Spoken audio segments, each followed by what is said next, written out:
여러분, 생성형 AI가 로봇 산업에 몰고 올 변화에 대한 강연 잘 들으셨나요?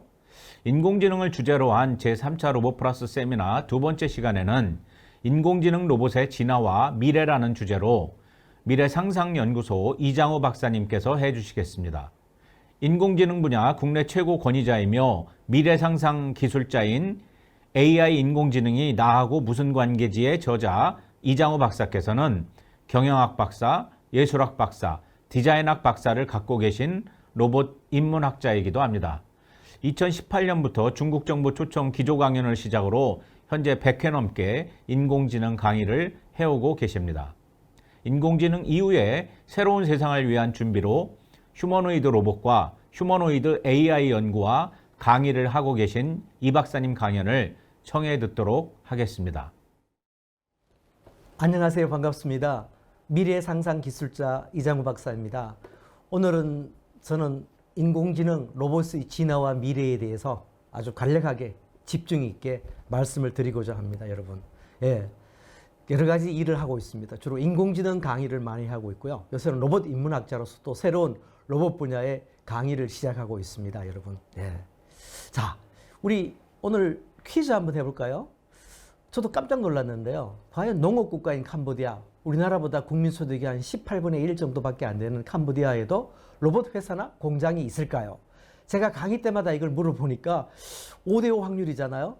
많은 분들이 있을 것 같다. 왜냐하면 안 그러면 질문을 안 할 것 같다고 얘기하더라고. 맞습니다, 여러분. 제가요 깜짝 놀랐어요. 깜놀이였어요. 부산에 있는 STS 로보텍, 아마 대구로 옮기나 봐요, 곧. 이 회사가 캄보디아에 있는 회사 AI Farm Robotics Factory하고 MOU를 맺었다는 기사를 봤습니다. 이 회사가 추구하는 것이, 여러분 공장 디자인도 멋있죠? 딱 제가 보니까요, 이 회사가 추구하는 가치관이 뭐냐, 이 캄보디아를 세계 최고의 그 로봇 국가로 만들고 싶다는 아주 비전을 갖고 움직이고 있었습니다. 제가 충격을 받았죠. 캄보디아조차도 이미 캄보디아가 이런 꿈을 꾼다. 와, 이렇게 우리 가까이 와 있구나, 로봇이. 제가 로봇을 연구하게 된, 강의하게 된 결정적인 요인 중에 하나라고 생각이 듭니다. 오늘 여러분 짧은 시간 동안에 여러분하고 우리 그 AI 로봇에 대해서, 인공지능 로봇의 미래와 진화와 미래에 대해서 말씀을 드리고자 합니다. 시작 부분이 있고요. 프롤로그. 그 다음 본론 부분에 로봇이 인공지능을 만나게 되고 또 로봇 시대가 등장합니다. 그리고 로봇이 확산이 되죠. 그 다음 미래 로봇이란 어떤 것이며 어떤 로봇이 새로운 미래를 주도할 것인가. 그 다음 가장 중요한 오늘의 키워드 상상입니다. 로봇에 어떻게 상상을 담을 것이며 또 상상이 로봇에 어떤 역할을 할 건지 보도록 하겠습니다. 자, 시작 부분 프롤로그입니다, 여러분. 세상의 모든 변화에는 기술이 중심에 있습니다. 기술이요, 항상 변화를 만들고 그 변화가 새로운 미래를 창조하게 됩니다. 저는 요새 인공지능 강의를 오늘 100회 정도 하게 됩니다. 하면서 느끼는 게, 인공의 시대구나. 사실은 인공이란 단어 안에 여러분 갈로를 한번 쫙 쳐보세요. 갈로를 치시게 되면 휴먼입니다. 인간이죠. 인공지능도 artificial intelligence, 인공두뇌, 인공근육. 그리고 제가 지금 갖고 있는 이 책이 있죠. 이 책의 저자인 그 로드니 브룩스 박사도 주장하는 게 artificial creature, 로봇을 인공 생명체라고 부를 정도입니다. 그 외 많은 부분이 우리가 인공적으로 만들어야 되고, 특히 다이아몬드 분야는요 이미 막강합니다. 인공 다이아몬드가 가격이 천연 다이아몬드의 10분이 안 되지만 재질하고 똑같아요. 그리고 지금 새로 나온 생성 AI의 능력이 휴먼 인텔리전스를 엄청 도와주는 그런 시대에 우리가 이미 진입해 있다고 볼 수 있습니다, 여러분. 자, AI 혁명이죠. 여러분, 혁명하면요 어떤 변화가 쓰나미처럼 일시에 오는 건 아닌 것 같아요. 여러분, 혁명을 미분을 해보세요. 미분 막 하면 수학적으로 변화가 있어요. 그것도 작은 변화가 있어요. 일상에서 못 느낄 수 있습니다. 불편하지 않아요. 지금 뭐 생성 AI 안 쓴다고 여러분 불편한가요? 하지만 이 변화가 축적되고 적분이 되면 나중에 엄청 불편해지는 겁니다. 그래서 AI 혁명은 지금 새로운 혁명을 유도하고 있죠. 바로 로봇 혁명입니다.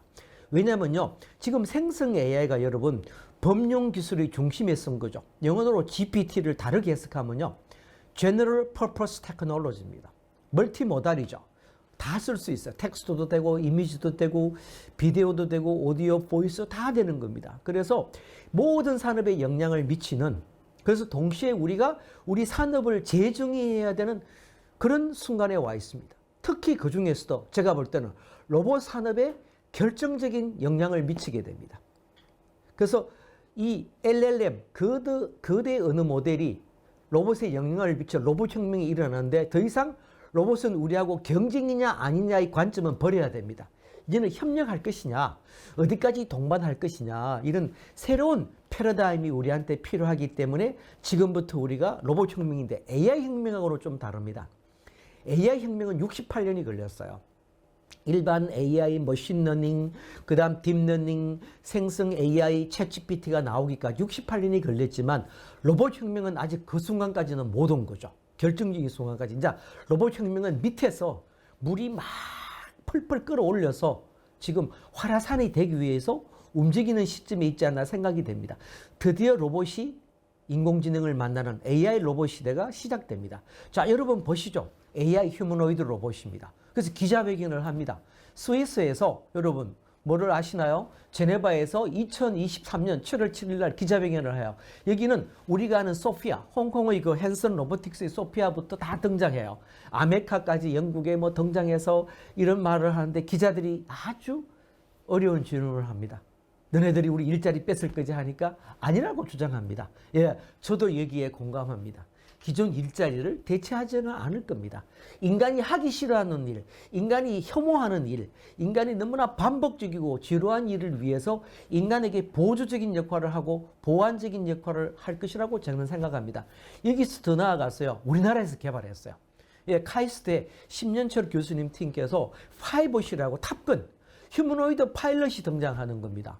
예, 모든 걸 학습하는 거죠. 예, 반복적인 작업이죠. 그래서 우리 항공기부터 모든 스위치 조작부터 숙지할 수 있는 걸 다 해요. 뭐냐? 챗 GPT를 쓰죠. 아마 제가 볼 때는 GPT-4 API를 연결한 것 같아요. 그래서 전 세계 항공 차트도 다 학습하고, 그래서 이제 실험 정도 수준이지만요. 제가 볼 때는 이게 뭐 밀리터리용이라든가 어떤 뭐 우리 농업용이라든가 다양하게 앞으로 AI 로봇 조종사가 우리에게 가까이 다가오는 그런 시대에 우리는 이미 진입해 있기 때문에 정말 이 시대를 AI 혁명에 이은 로봇 혁명이라고 부를 수밖에 없는 겁니다. 이거는요, 텔레포니카라는 회사의 자료인데 이 회사는 AI 로봇이 5세대 로봇이라고 주장하고 있습니다. 우리가 1세대, 2세대, 3세대까지 오다가 4세대 모바일 로봇이죠. 이동하는 로봇, 이동형 로봇인데 5세대는 AI 로봇이죠. 세대별로 한번 구분해주는 좋은 자료라고 생각이 돼서 여러분하고 공유합니다. 자, 이제 로봇 시대가 시작되는 겁니다. 본격적으로. 예. 자, 이거 제가 만든 말입니다. 여러분 어떠세요? 로봇은 인간을 닮아가죠. 왜냐하면 로봇 중에 최고 센 로봇이 휴머노이드, 앤드로이드 로봇이죠. 동시에 우리 인간도 로봇을 닮아갑니다. 이건 뭘 하면 로봇의 사회성, 관계성, 공존화, 동반화를 뜻하는 겁니다. 로봇이요, 지금은 주로 실내에 있죠. 협동 로봇, 산업 로봇.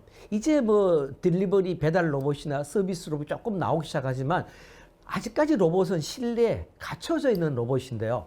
곧 바깥으로 나옵니다. 우리 인간과 같이 살아야 돼요. 같이 활동해야 돼요. 이게 굉장히 중요한 관점입니다. 오늘 저는 짧은 시간에 여러분들과 함께 로봇을 바라보는 관점을 나누고 싶어요. 생각을 나누고 싶습니다, 여러분. 예. 그래서 로봇과 경쟁하는 시대란 생각은 없어집니다. 이거는 구시대적 관점 같아요. 어떻게 협력할 것인가, 어떻게 공존할 것인가, 바로 인류의 새로운 진화가 시작됩니다. 우리 인류를 호모사피엔스라고 부르잖아요. 그런데 인류는 역사의 유료 없이 동물을 사육화했습니다. 개나 말이나 소나 양이나 염소를요. 이러다가 처음으로 기계를 사육화하는 겁니다. 이것이 통해서 인간은 호모사피엔스, 제가 볼 때는 로보사피엔스로 진화하게 됩니다. 이게 제가 보는 관점입니다. 그래서 공생, 공감, 공존, 이런 시대는 로봇공학이 기본이 되죠. 백본이죠. 뼈대지만 동시에 로봇 인문학, 로봇학 제가 만들어 봤습니다. 영어 단어를 로보톨로지라고. 이런 관점으로 갈 때 진정한 로봇 혁명, 로봇 생태계가 탄생되기 시작한다고 볼 수 있습니다. 자, AI 로봇이라고 이름을 붙였죠. 인공지능 로봇인데요. 오늘 이 순간 다른 진화의 방향으로 여러 개 해석을 할 수 있습니다. 하나는 인공지능, artificial intelligence죠. 흔히 쓰는 거고요. 또 하나는 affordance고 interface입니다. affordance고 interface입니다. 즉 뭐냐면 affordance는요, 로봇에서 굉장히 중요한 거죠. 로봇이 만약에 이런 플라스틱 물병을 잡는다면요, affordance가 부드럽게 잡아서 열어야 되잖아요. 열어야 되는데 이것이 affordance가 안 되면 꽉 눌러버리는 거죠. 쇠를 잡듯이. 그럼 이게 망가지는 겁니다, 여러분. 망가지는 거죠, 이 자체가. 그래서 로봇 affordance는 앞으로 로봇의 진화와 로봇의 기술에서 굉장히 중요하고요. 그 다음 우리 인간과의 관계, RHI, 로봇 휴먼 인터페이스에서 굉장히 중요하죠. 그래서 AI를 또 다르게 해석합니다. 또 하나는 autonomous, 자율적으로 지능을 가진 autonomous intelligent. 그래서 진정한 AI 로봇, 인공지능 로봇은요, 이 인공지능이란 단어와 그다음 affordance, interface, 또 자율, 지능, 이 단어를 같이 가진 것이 진정한 AI 로봇이라고 생각이 됩니다. 진정한 게임 체인저가 시작이 되는 거죠. 그 다음 이런 로봇 시대에서 우리는 로봇 경제를 경험하고 느끼게 됩니다. 여러분 기억나세요? 그 MIT 교수님께서 책을 쓰셨죠. 그 책 제목이 Being Digital입니다. 예, 이게 니콜라스 리그로펀트 교수가 쓰고 저도 강의도 직접 들었습니다. 이분 강의를. 엄청나게 팔을 일으키다가 제가 한국에서 세계 최초로 Being Mobile이라는 강의를 했죠. 예, Being Mobile 강의를 했는데 그 다음에 한 것이 제 강의가 Being AI입니다. AI와 함께 하는 거. 근데 새로운 강의가 시작됩니다. Being Robot이죠. 그야말로 로봇 경제라는 것은 이러한 관점, 생각, 흐름, 기술 변화, 우리의 일상화로 인해서 발생하고 생태계가 조성되고, 아직은 로봇 경제라고 하기에는 우리가 좀 빠른 감이 있지만 이제까지 로봇은 주로 산업 로봇, 협동 로봇이 이제 시작돼. 이 정도 수준이 있지만 앞으로 휴머노이드를 중심으로 소셜 로봇, 퍼스널 로봇, 케어 로봇이 등장하게 된다고 볼 수 있습니다. 자, 이거 재밌죠, 그죠? 폴란드에 있는 이 술 회사입니다. 럼 회사인데요. 딕타도르라고 이 회사는 CEO를 아예 AI 로봇을 CEO로 했어요. 이름이 미카입니다. 그래서 이사회에 딱 들어오고, 예, 이렇게 해서 이것이 이제 뭐, 경영자로서 역할도 하고, 그 다음 또 이런 뭐 회의도 진행하고, 전략 계획도 수립하고, 정말로 그 어떤 딕타도르의 경영 철학을 반영할 수 있는 세계 최초의 AI 로봇 CEO가 된 겁니다. 미카가. 실험적인 거죠. 뭐 얼마나 잘할 수 있을지 모르지만 엄청난 도전이고 새로운 반응입니다, 여러분. 예. 자, 그래서 이 로봇 시대에 저는 이제 하라란 이름을 붙였어요.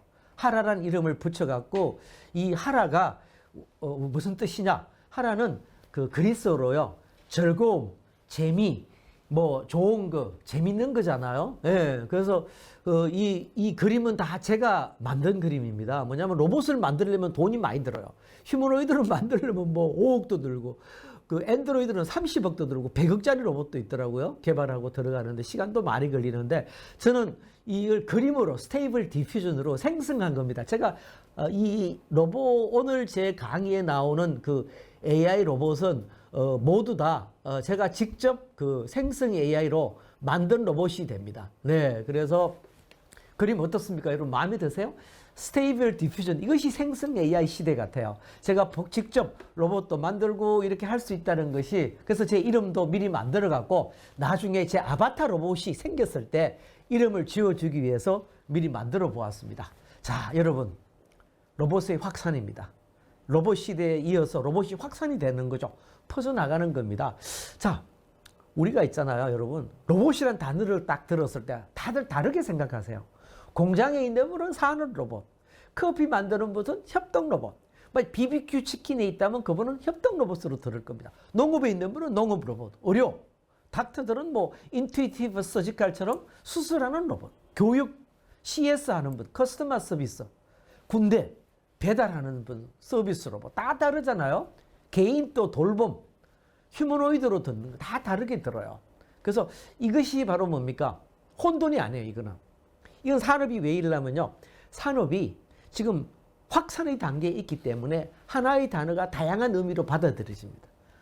이제까지 시작은 산업 로봇이었고 협동 로봇으로 왔지만 앞으로는 로봇은 다양성, 다각화로 진행이 계속될 것으로 보입니다.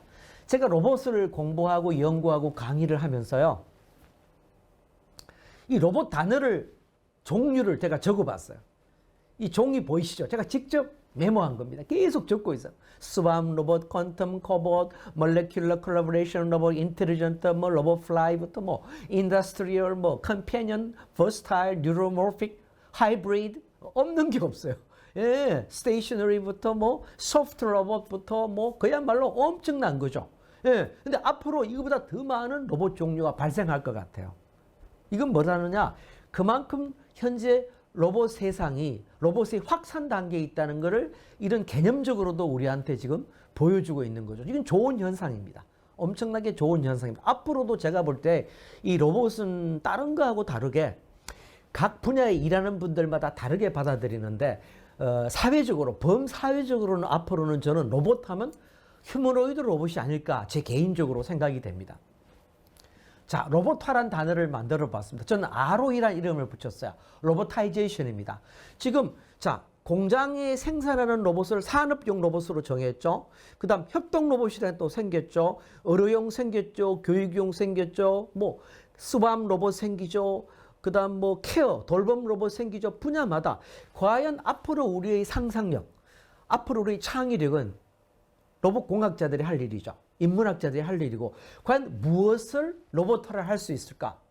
여러분 이 단어 기억나시나요? 사물 인터넷, IoT 모든 것을 다 인터넷화 하듯이 모든 everything이죠. 모든 것을 다 ROE 할 수 있다. 로봇화를 할 수 있다는 것이 바로 ROE 개념, 로봇화의 개념이고요.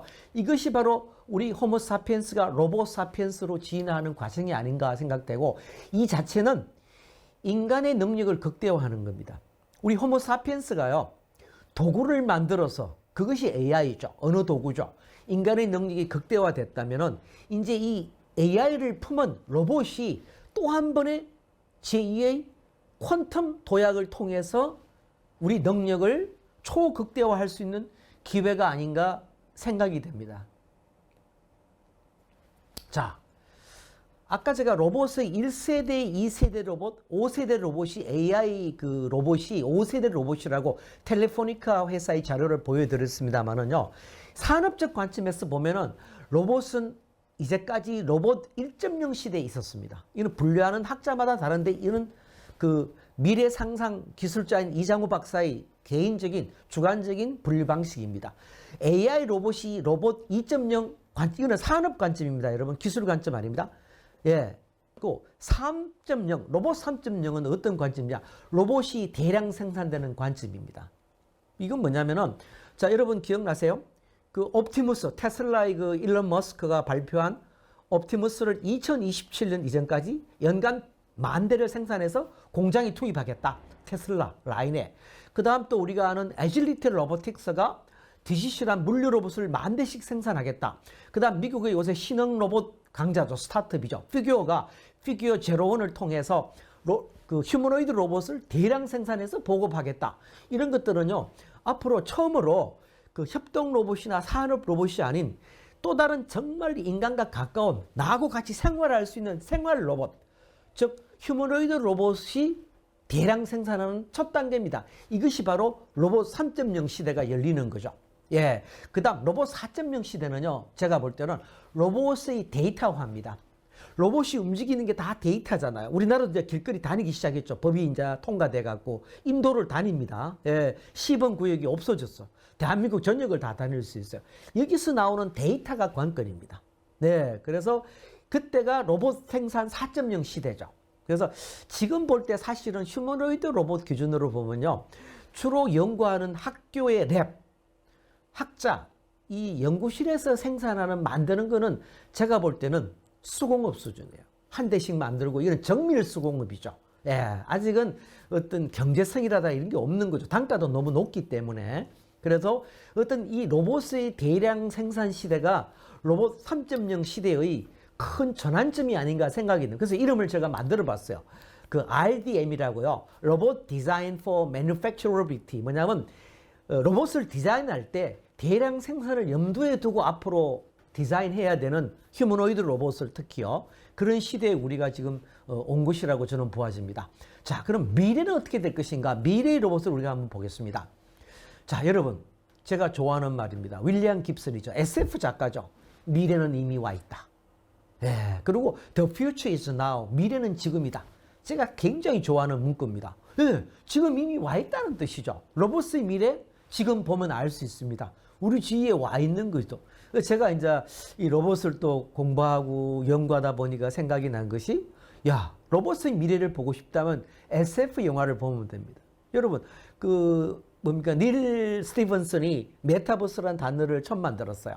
예, 또 우리가 아는 뭐 그런 가상, 예, 사이브란 말은 또 우리 아까 윌리엄 깁슨이 만들었고, 이분들이 다 SF 작가예요. 그래서 사실은 SF 영화나 SF 소설을 보시면요, 우리 미래가 와 있는 것 같아요. 아마 로봇을 주제로 만든 영화가, 제가 그 생성 AI한테, 구글 바드한테 물어보니까 한 600개 정도 된다고 그래요.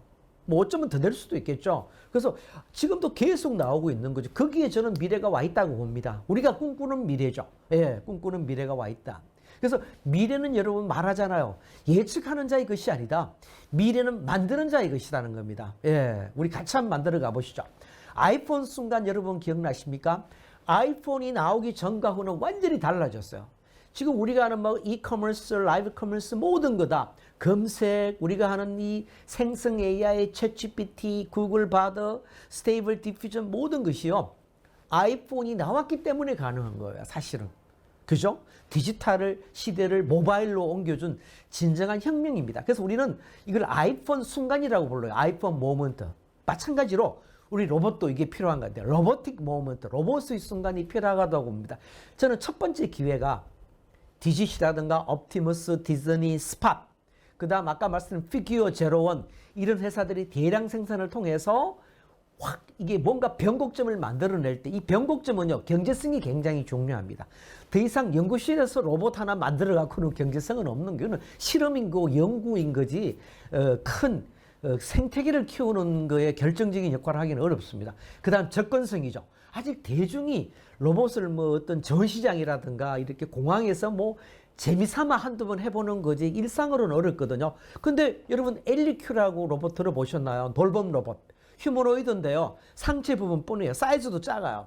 근데 이게 구독할 수 있어요. 한 30만 원 내고 월 몇만 원 내면 구독이 간 이스라엘 회사 건데 지금 미국에서는 인기가 상당합니다. 그래서 미국의 많은 그 케어 센터에 그 노인, 양로원 같은 데 많이 보급이 되고 있어요. 한국도 한국에 보급이 되고 있지만은 이런 시대가 바로 변곡점을 만들 수 있잖아요. 왜? 친해지는 거죠.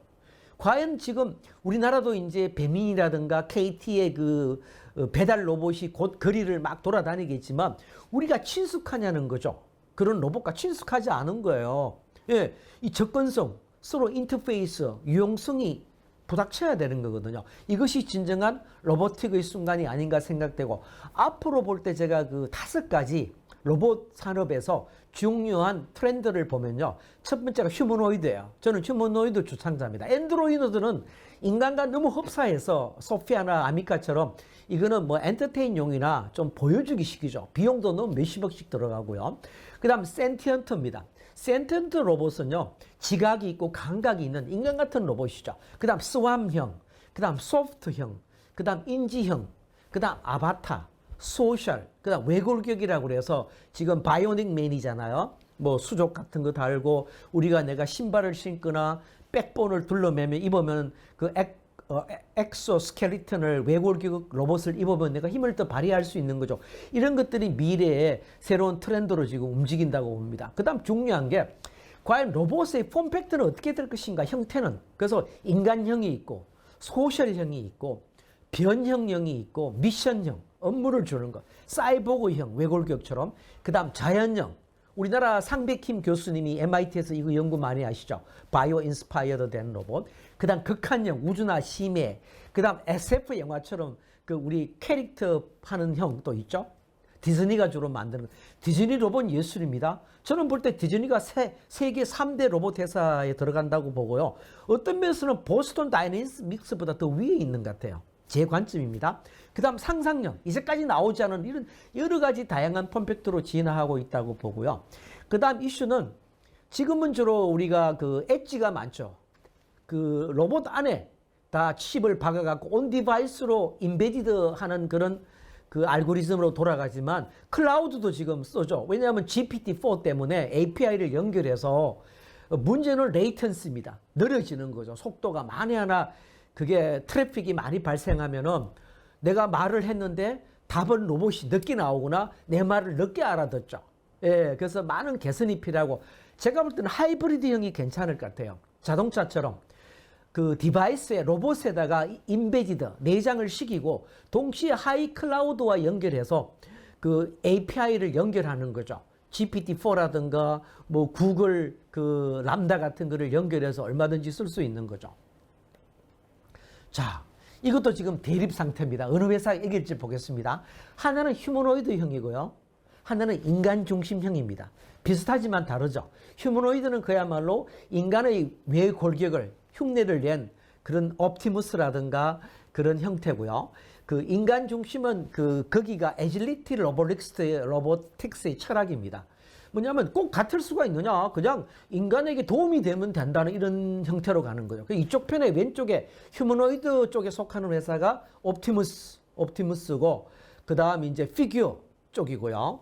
그 다음 이쪽에 보시면은 그 디지트 로봇, 애질리티 로보틱스는 이쪽으로 가고, 이것도 치열한 경쟁입니다. 근데 여기서 제가 하나의 개념을 또 소개합니다, 여러분. 그래서 로봇의 인간다움을 살 건지 인간 중심의 디자인을 살 건지 이것도 미래에 전개될 새로운 이제 경쟁 관계고 폼팩터입니다. 이것이 이겨야만이 이 메인 폼팩터로 자리 잡을 것 같아요. 또 비즈니스 모델로 자리를 잡고요. 여기서 중요한 키워드는 재밌어요. 피규어가 지금 미국에서 엄청 뜨는 새로운 그 휴머노이드 AI 로봇 스타트업입니다. 거기 베렛 CEO가 이런 말을 했어요. 에드카기. 우리는 앞으로 수백만 개의 휴머노이드 로봇을 팔 수 있다. 잘하면 수십억 개도 팔 수 있다. 대단한 거죠. 엄청난 좀 뻥이지만 큰 비전입니다. 일어날 수 있습니다, 여러분. 이럴 때는요, 우리에게 새로운 방정식이 필요합니다. 이 신개념입니다, 여러분. 로봇 이케이션이라고요. 제가 만든 개념인데 로봇 방정식입니다. 로봇을 인간처럼 대하는 거죠. 우리가 AI를 인간처럼 대하거든요. 재밌습니다, 여러분. 우리는 동물도 인간처럼 대합니다. 마찬가지로 더 이상 로봇은 기계가 아니죠. 그래서 우리 말씀드린 이 책의 저자 로드니 브룩스가 말한 대로 인공 생명체다, 아티피셜 크리처다라고 말했잖아요. 네. 그래서 2030 새로운 미래는 휴머노이드 로봇이다. 맨 밑바탕에는 산업 로봇, 그 다음 협동 로봇이 끌고 나가고 있죠. 근데 그 다음 개인 로봇, 특히 휴머노이드 로봇, 이건 제 예측입니다. 그래서 앞으로 세계 시장이 폭발적으로 성장할 수 있다고 테크노비아 그 리서치 회사에서 밝혔죠. 약 21조 원 시장이다. 휴머노이드만 갖고서. 그래서 한국 로봇 기업들이 주로 지금 협동 로봇만 주력하잖아요. 근데 앞으로 전략적 방향을 제고할 때가 되지 않았나 생각이 들고, R&D 쪽으로 특히 휴머노이드 로봇의 연구를 게을리하는 것은 잘못하면 굉장히 전략적 미스일 수 있다.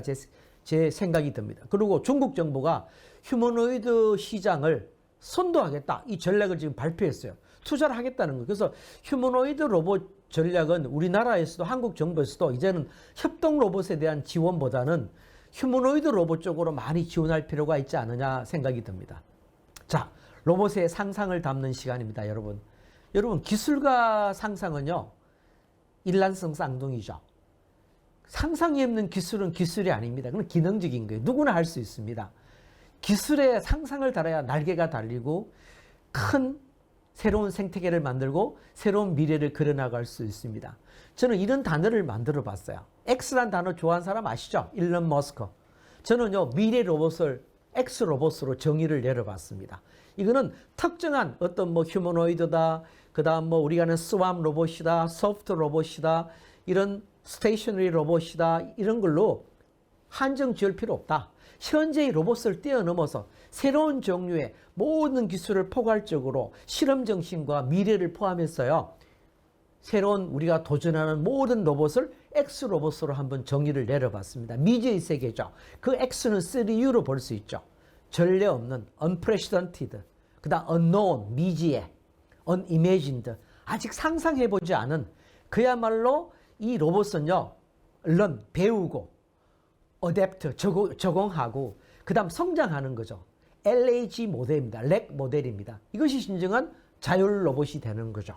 그래서 여러분과 함께 이 제 강의를 들어주시는 모든 분과 함께 또 우리 오늘 또 수고하시는 로봇 공학자 분들과 함께 X 로봇의 세상을 한번 그려봅니다.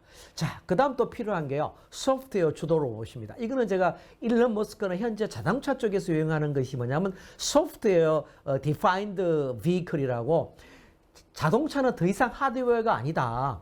그래서 지금 테슬라가 가장 앞서고 있죠. 소프트웨어를 업그레이드하고 업데이트하는 자동차가 되는 겁니다. 그래서 하드웨어 로봇을 그 소프트웨어로 디커플링 하는 거죠. 분리하는 거죠. 그래서 소프트웨어를 먼저 정의를 내리고 이 시스템을 만들어 나가는 SDR, 소프트웨어 주도 로봇을 제안을 합니다. 이 제가 볼 때는 이런 식으로 앞으로 연구의 방향도 굉장히 중요하고 이건 왜냐? 그 어떤 표준 인터페이스를 만들고 하드웨어를 뛰어넘는 범용성을 가지기 위한 겁니다. 그래야만이 코스도 절감되고 생산 주기도 당길 수 있고 중요한 거는 하드웨어 아그노스틱이 돼갖고 상호 호환이 가능한 게 되는 것이죠. 예. 그래서 그 다음 또 제가 말씀드리는 결론은 단수의 법칙과 복수의 법칙입니다. 지금 우리 학문적으로 휴먼 로봇 인터랙션을 HRI를 많이 연구하지만요. 이거는 1차원적 점의 차원입니다. 1대1 관계, 로봇하고 나하고. 이거는 굉장히 지나가고 있습니다. 지금 로봇이 이렇게 길거리 나오면요. 로봇 하나에다가 사람이 수백 명이고 로봇끼리 만나요. 그래서 그런 RRI도 생길 수 있다는 거죠. 로봇 인터랙션이죠. 이건 3차원입니다. 다다의 법칙이죠. 복수의 법칙입니다. 그래서 범용성, 로봇 플랫폼 간에 어떻게 소통할 거냐, 어떻게 데이터를 축적할 것인가 해서 복수의 법칙 시대가 앞으로 열리고 있고 한국도 이제 전 세계에서 몇 번째로 대한민국 어디든지 그 배달 로봇이 이동을 할 수 있는 나라로 되었습니다. 여러분 혹시 보시면은 기꺼이 도와주시고 양보해 주시고 응원을 보내주시기 빕니다. 자, 결론 부분입니다. 여러분, 인공지능 혁명은 AI 로봇 혁명으로 이끌어가고 있고 불가능이 가능해지는 그런 시대에 도달했습니다. 자, 여러분, 로봇 아프리카 속담에 이런 게 있죠. 아이를 하나 키우려면 온 마을이 필요하다듯이요. 로봇 하나 키우려면 온 마을이 필요합니다. 우리 모두가 로봇 집사가 돼야 되죠. 이것이 그 R2X 개념입니다. R2X 개념은요. 제가 만든 개념이 상당히 많습니다. 오늘 강의에서 로봇 투 에브리띵이죠. 로봇 투 로봇, 로봇 투 인프라, 로봇 투 휴먼, 로봇 투 디바이스 이 모든 게 돼 있어야 돼요.